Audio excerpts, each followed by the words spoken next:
Yeah. The other thing I learned to appreciate more is the definition of done and acceptance criteria, Yeah. um, because most of the developers, especially the juniors, they say, but I've seen it on seniors as well. They say it works on my computer, right?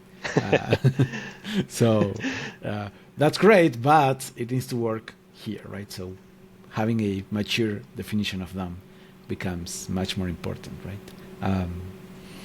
Yeah, Yeah. So I think that comes to the again basic that you need to have a well-defined user story. You need to have a grooming session. A user story should be telling like what a user is able to perform after this feature is delivered. And right, definition of done, DoD is very important part of that. And also along with that, we need to define priority, any kind of dependency it can have, and then who is the owner and any kind of reference example. So putting those all these attributes to a user story, and I think this is where the product owner role is very critical. Whether it is played by a customer or in-house team, they play a critical role that they need to delegate it properly, right? And I see there is a gap sometime here come as well that a product owner, whether it's a customer or it's in-house team, if they are not able to fully elaborate the user story, the developer is already looking for a shortcut to the point things. They will not ask sometime question as well. They will just say, okay, my job is just to write the code. I'm not going to like ask for any clarification and all that stuff.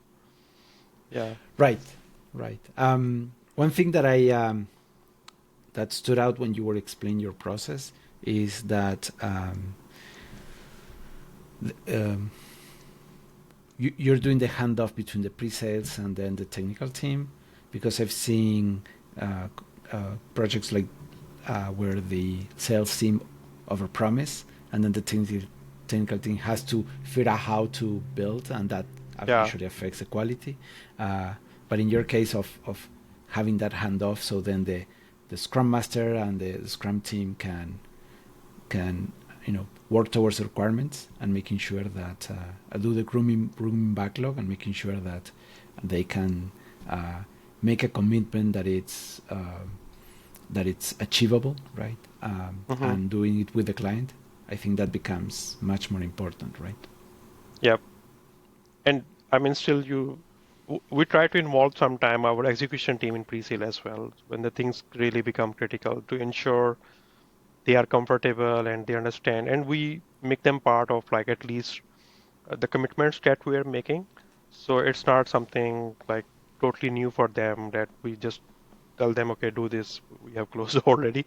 So they are somewhat part, like 10-20% already during these, especially technical discussions. So they are comfortable when they are executing. Right, Yeah. right.